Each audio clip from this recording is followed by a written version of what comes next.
What the fiqh? Bismillah walhamdulillah wa salatu wa salam ala rasulillah. Assalamu alaikum wa rahmatullahi wa barakatuh. Welcome to another episode of What the Fiqh? With your host, Brother Boonaa Muhammad. And I'm joined again today with a very special friend of mine. Everyone I bring on, I have some type of connection to. Yeah. And people who I've known for many years, or people who I've worked with or done events with in the past. And our guest today, Brother Abdullah Bustami, is a great example of that. We actually toured together in Sweden. That's a long, This was probably 9 years ago. Yeah, 9 years ago today. And that was while you were parts of a group, a Nasheed group called Fursan. Yeah, so we were an African drumming group, and we used to sing and rap. And at that moment, there was a lot of Nasheed singers. So when people saw three guys drumming and just making a lot of noise, they're like, yo, this is different. Yeah. You know? And you were very different. Yeah. And it was, and I always respected, your approach to things. You're a very easy going by a guy, very laid back guy. Maybe that's Sudanese. Maybe that's a Sudanese blood. I was gonna say Sudanese people generally are very laid back. Yeah. But give me a bit of insight for people who don't know you, for people maybe that aren't as familiar with you. Give me an insight into, firstly, how you got into the arts. Okay. Up until that point, I knew you in that light, but what brought you into that field as an artist? Okay, so basically, I was not creative at all when I was in A little bit closer. So when I was in school and in college, I wasn't creative at all. I just, living at home, my parents were like, no, haram, you can't be doing this sort of stuff. Because creativity, for the Muslims, we didn't get into that sort of Right. stuff. I went to university, I moved away from home, I lived with some crazy dudes and a few rappers and poets. And then I got involved in this poetic collective called Artistic Souls. Okay. And there was about 50 people in that group. I was the only Muslim guy. Wow. This is based in Birmingham. This is based in Birmingham. Okay. Yeah. So then, I enjoyed myself. We did some theater. We toured the UK.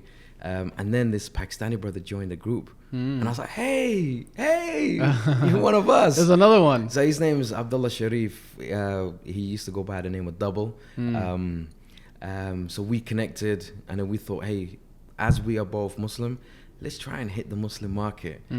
So we went and we did some shows around the UK, and then we did i'tikaf together in a masjid, local mosque in Birmingham. And then we met this Algerian brother, and he was kind of crazy, but unique. And I thought, yo, we need this guy. And he said he can drum. And we thought we can incorporate his drumming skills. We can sing and we can rap. And he did. And he brought a different dimension to the group. At the same time, we all learned how to play African drums. Specifically, it was the djembe. Yeah. And then we toured. We've been to over 20 countries. Wow. We had so much African drums. The dun-dun, I can't even remember the names. It was that long. So long ago. It's been a long time. Yeah. And then we toured with Sammy Yusuf, Dawood Wonsby, Zayn Bika, the pioneers of the Nasheed industry. Yes. And we were like the young guys, just excited to be around all these dudes. And Right. And then after that, I took a break from it. I stepped away because I got to that age where I was like, yo, I need to find a real profession. So I became a school teacher. Right. And I've been doing that for the last 10 years. Right. But within teaching, while I was still teaching, I still had the fire inside of me. You can never take creativity out of somebody. It's hard to get rid of it. It is very difficult. Yeah. And I've got so much more to give. So Mu'adh is a singer who is a dear friend of mine, and I heard he can sing. We set up a studio, and then he came in. I said, let's. I've got the experience. Let me share with you my experience and share the stage with yourself. Right. And then we did that. We created the first song we created is called "It's Eid Today," and it was a great buzz. And that's the only song that we had, and we were getting booked by lots of people. So we would just turn up to the event and say, everyone just close your eyes and pretend it's Eid. So you were doing it together with him, or he was the front artist? You were just behind the scenes? No, we were doing it together. You were doing it together, okay. So he was singing, I was rapping, okay. And, it was exciting. We toured, we did a lot of shows. Then Outlandish reached out to us. Because a lot of people said, oh, you guys are UK version of Outlandish. I was like, hey, it's cool because I love listening to these guys. Sure. So we did a UK tour with them, 10-city tour. That was like, for us, it was we felt like, we're going places. And then we had a lot of people getting in touch with us, especially record labels, saying you have a unique sound. We would love to take what you have and take it to the next level. I went to a few meetings with labels, and I really didn't like the proposition and the contract, and I declined everything. Really? And I said to Mav, listen, if all these guys see something in us, then we have to believe that we have something special. So at that moment, I realized, I said, Mu'adh, I'm stepping back. I've been doing this for many years. You're still fresh in the scene. I'm stepping back. I'm going to push you as a solo, and I'll be behind the scenes. I don't want to be on stage no more. So created the organization called Bromero Entertainment. So we just tell stories through theater, music, and film. And we create music for lots of singers, do all the visuals. We push them out online, and it's been a year and a half now, and we've been doing, alhamdulillah, we've toured to a lot. Mu'adh toured a lot of different countries and did a lot of gigs in the UK. And then it allowed me to really focus on storytelling, because I've been writing stories for the last 15 years. Right. I think I've written over 1,000 stories. Wow. I didn't know what I'm writing them for, but now I know. At the time, I didn't know why I'm writing this story or what's the purpose of this story. But now when I'm looking through my notebooks, I understand it was all meant to. I understood that it's all meant to be for this moment to create. What we did was we created the first ever Nasheed musical theatre. Right, I saw that, and So just a minute. So just before that, when I was teaching, I really got frustrated with the policies and the way the system was the whole thing really frustrated me. So I walked away from teaching, and as soon as I walked away, I wrote the play, and I went and what was it called, the play? Eid with the Neighbours. Eid with the Neighbours. So it was a 2-hour Nasheed musical.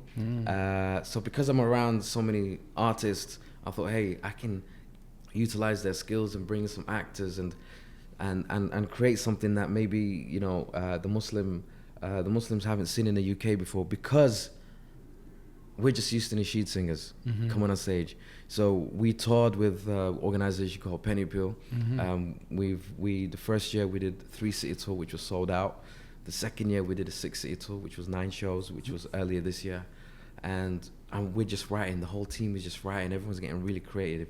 Everyone's enjoying the buzz, and especially like Mu'adh is a solo singer, and all the other guys that we work with, they're enjoying the limelight because they're new to this. But to me, it's like you're reliving the past. I'm reliving, like, people, like, I'm supporting Mu'adh on stage, and people like, yo, you're amazing. I'm like, no, Mu'adh was great. I'm just there just to support the guy. For me, it's all about telling different stories, different perspective of stories from the Muslim community, and creating it into a different art form. So what's the big difference you've seen? Because obviously at one point you were kind of, you just say, in front of the camera. Now you're more behind the camera, behind the scenes. What's the major difference you've seen doing it once on your own, being able to be the artist, the guy in the light, and now helping to support those talents? What do you find to be the big difference between the two? For me, it's like, this is where I'm at. This is my purpose, because I'm actually given all of the tools and the skills, and I'm giving them everything for them to reach a certain level. I'm allowing these guys to develop, because I feel like if you're going to be an artist, you need to be the best artist. You can't just be a qari who wants to be a Nasheed singer. You have to really put your full energy and your focus into it. So I'm supporting all these people. I'm investing. I'm spending so much time. I'm creating opportunities, and bringing all the videographers together and the producers together, and making everything easy for the artists, because back then it's complete. You understand? Oh, yeah. It was very expensive, very difficult. Now, if artists want to make songs or Nasheeds with Bromero, the organization is Bromero right. Entertainment. So if they want to make stuff with us, it costs peanuts, because we know exactly what we're doing. And for me, it's like the bigger picture is, it's not me, it's the vision is creative education, educating the next generation of Muslim kids, Right. you know, and that is the main purpose. So being that you've already experienced a lot of that, you know, maybe someone like Mu'adh right now is experiencing many firsts, you know, getting to travel, getting to perform in front of different audiences and crowds. Is there any advice you give him that you kind of learned from while you were first on the road, and you say, well, you know, stay away from this, do this, preparation, what to eat, you know, how to sleep, whatever. Are there any advices or tips that you'd offer him in advance? Just have fun, just enjoy this journey. Do you understand? And of course, when you're on tour, just eat salad. Oh yeah, you gotta be careful. You don't know where your food's coming from. Yeah, and I don't know if you guys can hear my voice. I don't normally sound like this, but I lost my voice because we did 2 shows yesterday, and last night I wasn't feeling too well. You know, I didn't eat salad. So you should have followed your own advice. Exactly. But I just tell people, listen, enjoy the journey and meet people, meet your fans, because these guys are looking up to you. You know, go out and meet them, respond to them, because who knows, your actions can save their life. Do you know what I mean? So they really need to understand this. And a lot of people just come in, they're doing it for the money, but they need to understand the bigger picture and the bigger vision, and then success will come. And like, a lot of people they just want to come, they think, oh, I'm going to be successful overnight. It don't happen. This is a marathon. Yeah. You know, it's like how long you've been doing this for so long? Very long, yeah. Almost maybe, I've been performing professionally since I was 19. I'm 32 now. That's what, about 13 years? Yeah. Something like that, yeah. Yeah, so it's like, and what they say is like, you will reach success if you put 10 years into your craft. Yeah. If you've not put in 10 years into your craft, you know, you're a nobody. You know, there's only a limited number of people who are going to be successful overnight. Yeah. So, you know, it's just got to take your time. Well, also, there's so many artists that I remember that don't exist today. Yes. Right? Yeah, and I'm sure you've seen that kind of natural progression. People are here today, gone tomorrow. I know that obviously social media has allowed that, you know, 15 seconds of fame to last a bit longer. Yeah. Right? And do you remember what it was like coming up without social media?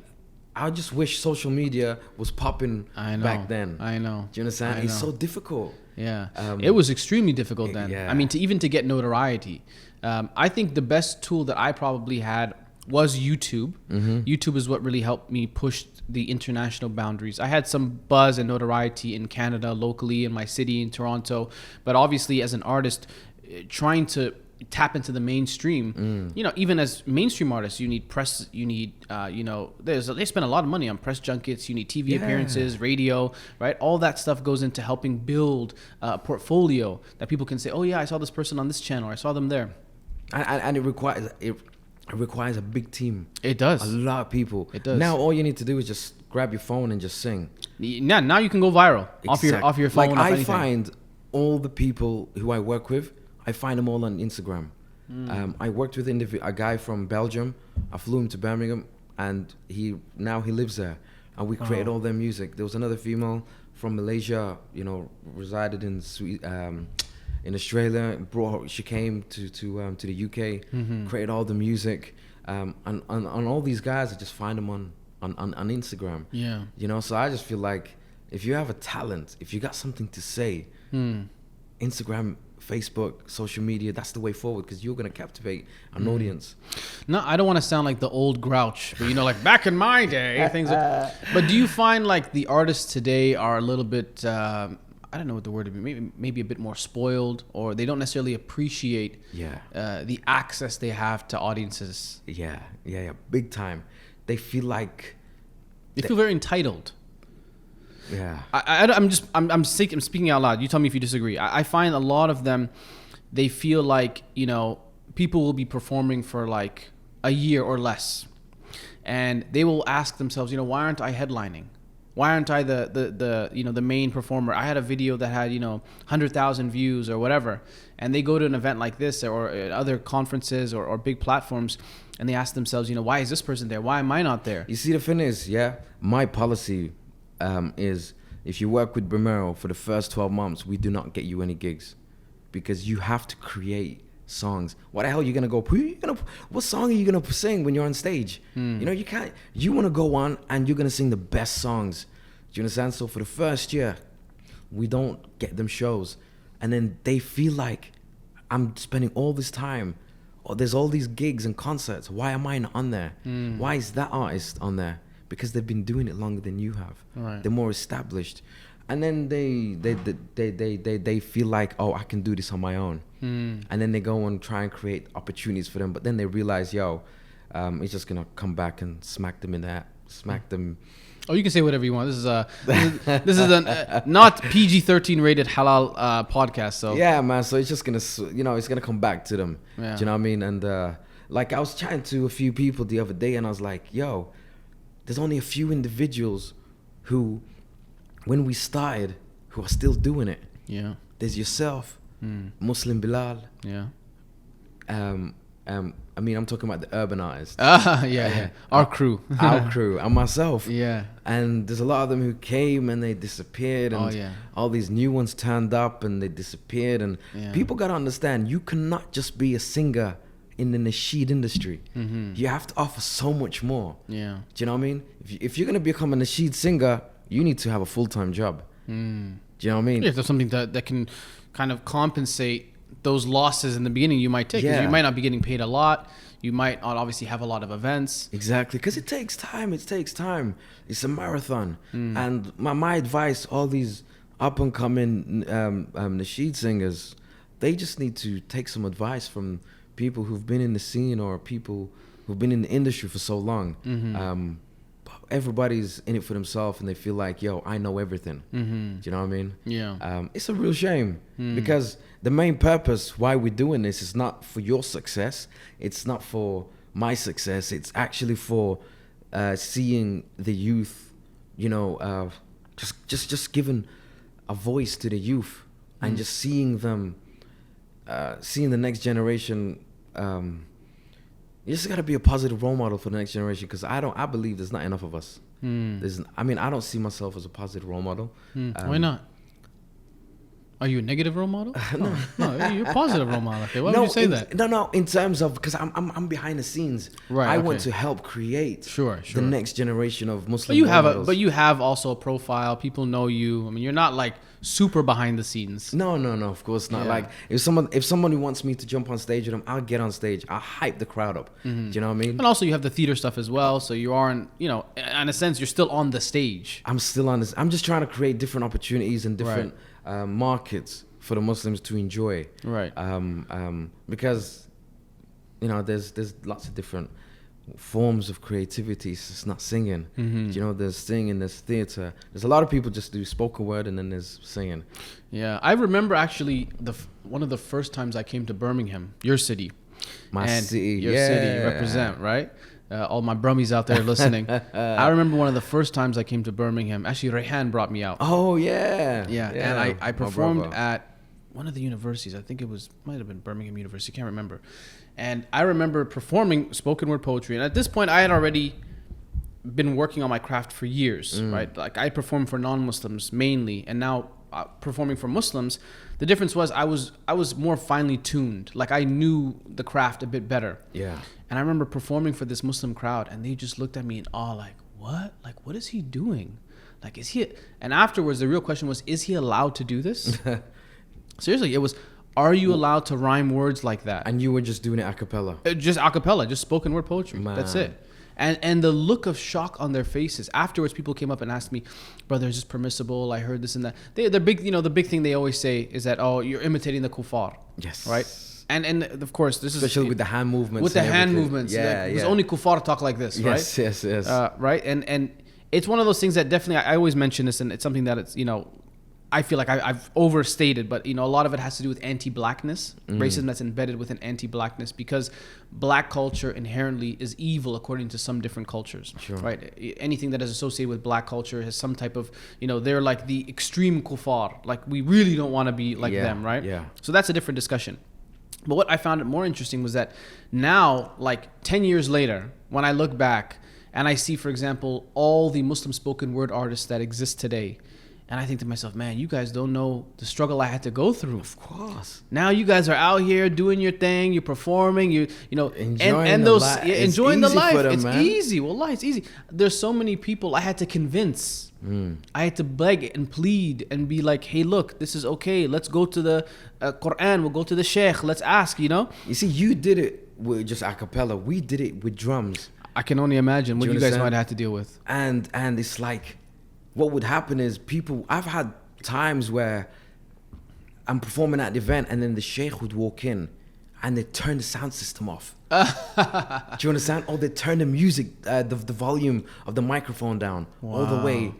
And it's like, why? Why are you doing this? You know, you gotta appreciate art. You gotta appreciate the artists. And I also believe a lot of these organizations who have all these entertainers, they don't care about them. They don't show them love. They don't show them the appreciation. They just be like, hey, we just need an entertainer. Come on stage. Do you know what I mean? We have a slot. We'll bring you on. And the main focus is not you. Right. The main focus is trying to raise a hell of a lot of money for, you know, I've got no for a certain cause, which is great. Do you understand? But I feel like there's a time and a place. Entertainment, it needs to be its own form. Right. And then there's, then there's the other side to it. Do you know what I mean? But you know what's strange in the Muslim art scene? Somehow, charities have become intertwined with Islamic art. But bro, charities are the record labels.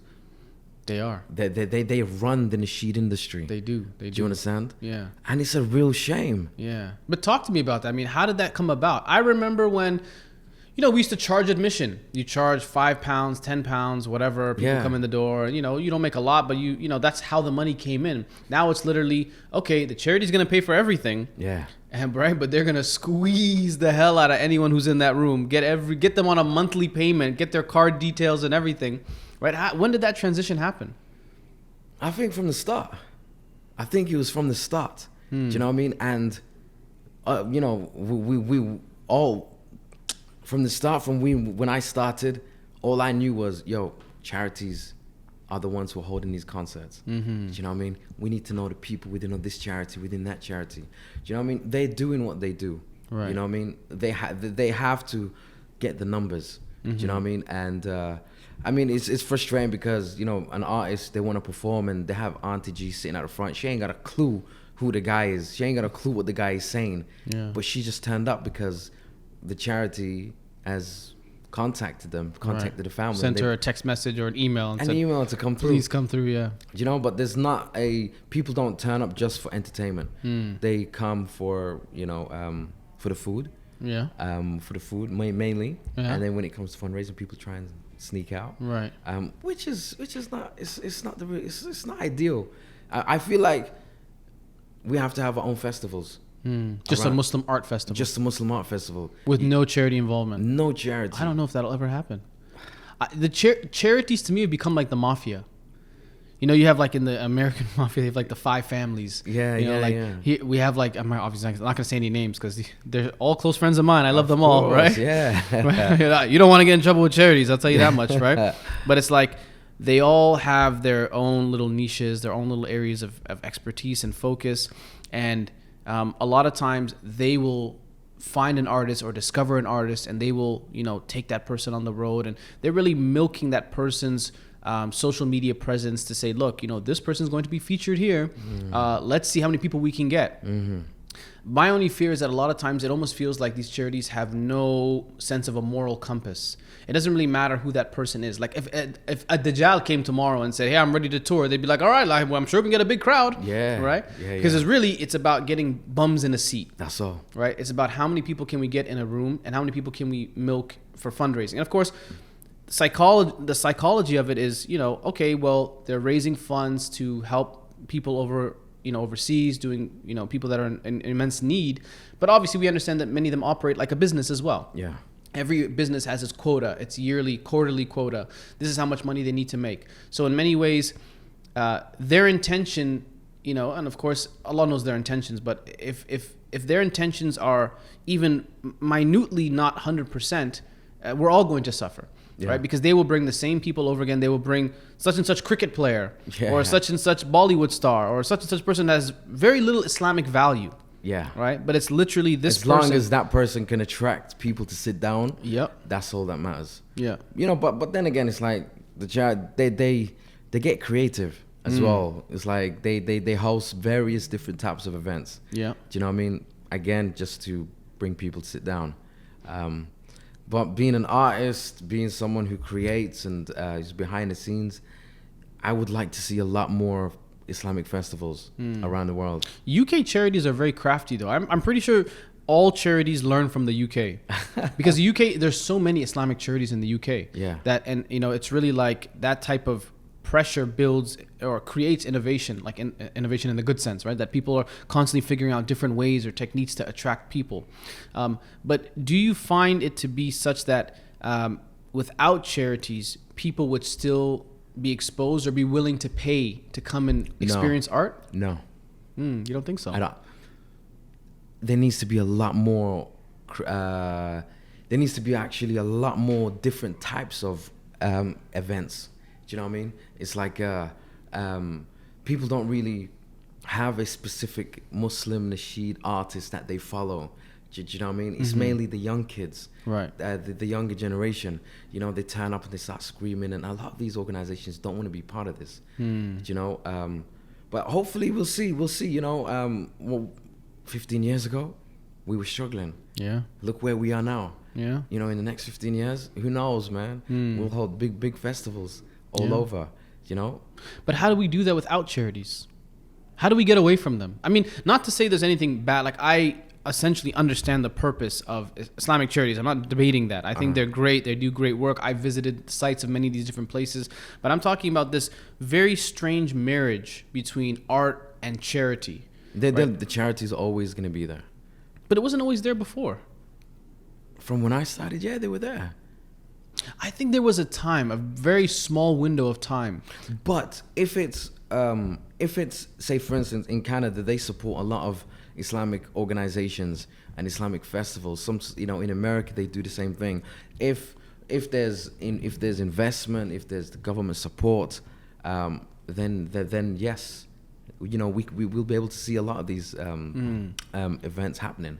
Do you ever think there will come a day when Islamic organizations or masajid will fundraise to put money in a bank or an account to support or foster Muslim talent or Muslim arts? Do you ever think that would happen? I would love to see something like that. Like a awqaf for like arts and culture. Yeah. I mean, I would love to see that. And I believe, like, check this out, yeah?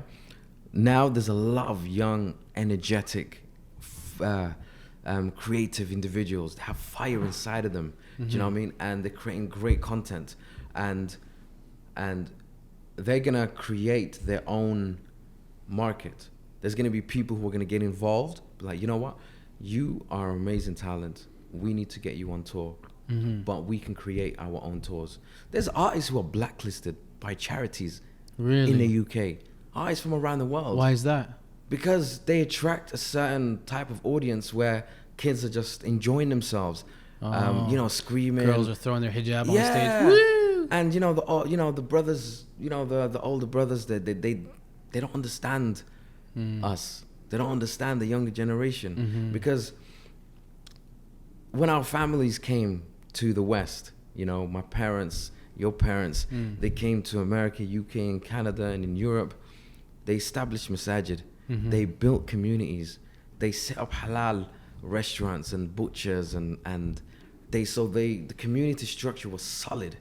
Do you know what I mean? And then they were so busy focusing on the community, and then they had kids, and their kids were like, hey, we have everything, we're chilling, you know, let our parents do everything, we're just gonna have fun. And then it comes to our generation, and we're like, yo, there's you got the older generation who don't relate to us. Everything is halal, everything's haram, but and then the generation above us, they're completely silent, completely invisible. So we grew up not knowing where to go. Is this right? There was not enough guidance. So because we've experienced the struggle, we're trying to give the youth the opportunity to focus and live righteously and to understand, just to live a positive life. So we're trying to become positive role models. So it's just that gap, and I just hope there's no more generation gaps.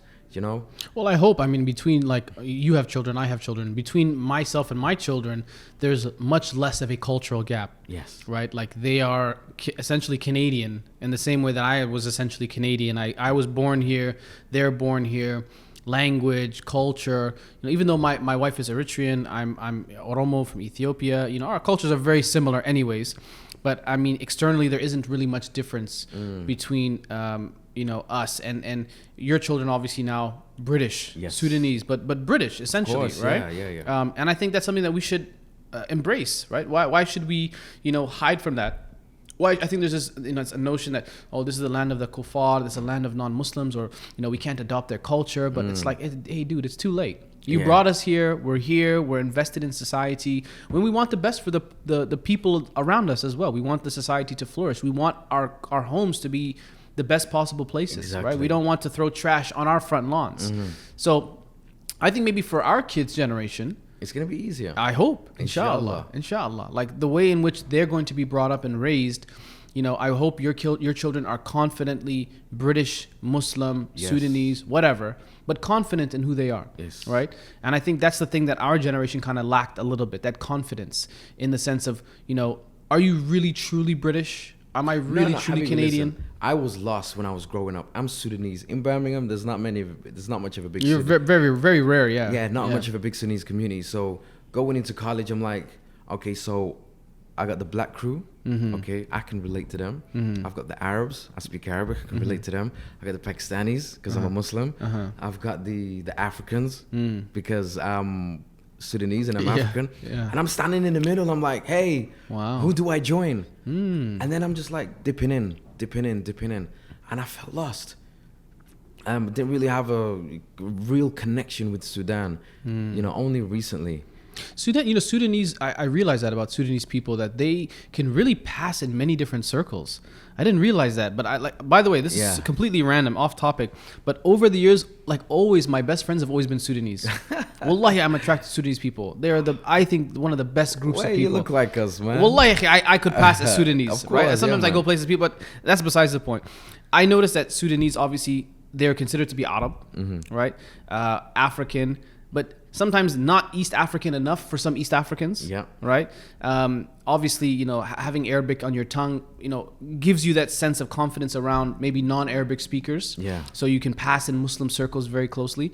But I find that being Sudanese must be a very interesting dynamic. Yeah. You attract so many people. Yeah. Do you understand? And it's like, especially when you're living in the West, you don't really feel like you are British or you are American. You feel like, yes, I'm still connected to Sudan, but at the same time, I've not embraced the full culture because I'm still trying to find who I am. Right. Because am I an Arab? Am I African? Am I British? And that really plays.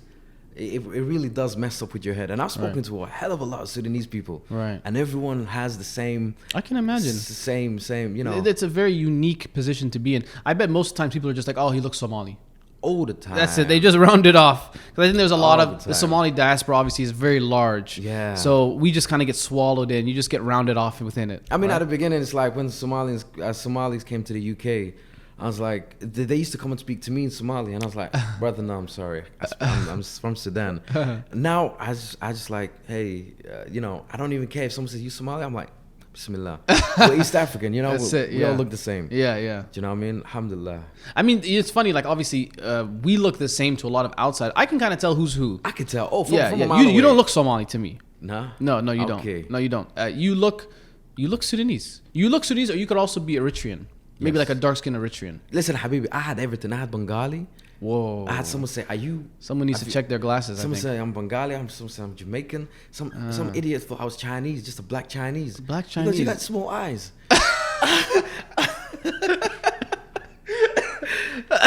That's the first I ever heard of I that. don't know, man. I ain't got That's the smoke. criteria. You just get some small lies and that's it. I think I was tired that day or something. Do you know what I mean? Oh man, subhanallah. How's the situation in Sudan right now? Like it's I mean, they asked the president, so by the way, this news might be irrelevant by the time this thing gets out, but just for my own personal information, it's stable. It's stable. It's getting better, alhamdulillah. It's getting better. Sudan is a very beautiful country, man. I wish it all the man. best, subhanallah. I mean, I hope people can actually live a peaceful life and enjoy life and yeah. Any we're gonna wrap up soon, inshallah. Any advice you have? Obviously, again, back to you're an artist. You're kind of in the management field now. Any advice you have for upcoming artists, people that want to enter inside the field, people who maybe want to pursue a career in the arts in the future?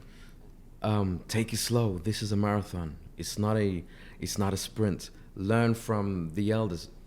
Learn from people who've been in this game for a long time. Mm-hmm. Speak to people. Connect with a hell of a lot of people. And remember, you're doing this for a greater purpose, not just for yourself, not your voice. It's to empower the next generation of youth. Mm-hmm. And for me, this is the most important thing, because you got to teach them creatively.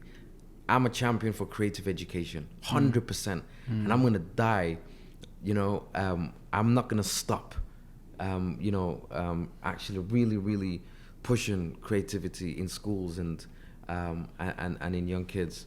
So I feel like just renew your intentions constantly, know exactly what you're doing it for, and enjoy the ride, because it's going to be a hell of a good journey. Do you know what I mean? And I know, we've had some good times. Oh, man. yes, we have. And the best thing about it is when you do it well, you'll have many friends all over the world. Do you know what I mean? Beautiful people, man. Alhamdulillah, because this world is a small place. It is. And people got to pick their bags and connect to people all over. So just enjoy this journey and have a great time, man. It's a marathon. Take it easy. If people want to get in touch with you, what's the best way to do so? Social media, Instagram, what's your... So I'm on Instagram as Bustami. I am Bustami, that's spelled Bustami. It's a very unique name. It's my father's name, and I've kind of adopted that name. Bustami means what? It's like gardener?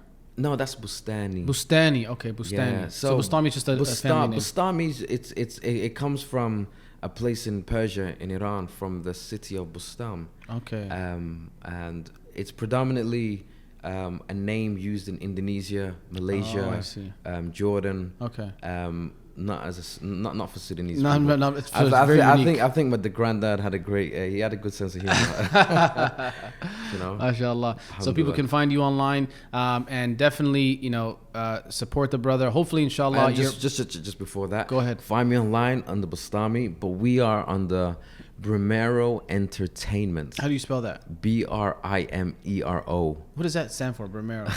So basically, Primero means in Latin is the leader, the chief, the one. And I was like, hey, the industry I'm in is for the Muslims and the Arabs, but they can't pronounce the P. So we went with Brimero. Okay, very good. Yeah, man. And inshallah, your play, hopefully, inshallah, the theater, that could be, hopefully we can bring that to different parts of the world. We're writing constantly. Have you had a chance to present Eid with the Neighbors? Yeah, so we've done it in the UK. We're gonna take it international once a year, just straight after Eid. We're writing various different plays and different stories, working with different organizations. So inshallah, Brimero Entertainment will be in your city very soon, man. Inshallah. By the way, my background is in theater. Yo, man. This is how I got started. So hey, I'm saying, if you need a Sudanese lookalike, you need some brother to stand in the background. You know what I'm saying? I got you. Let's do this, man. Let's do it, man. Inshallah. Jazakallah khair, Habibi, for joining us. Thank you very much. Appreciate it, inshallah. Thank you for everyone watching. Inshallah, you enjoyed this. Like it, share, subscribe, whatever you guys got to do. Inshallah, get the message out, and we'll hopefully see you on another episode of What the Fiqh. Boonaa Muhammad signing out. Assalamu alaikum wa rahmatullahi wa barakatuh.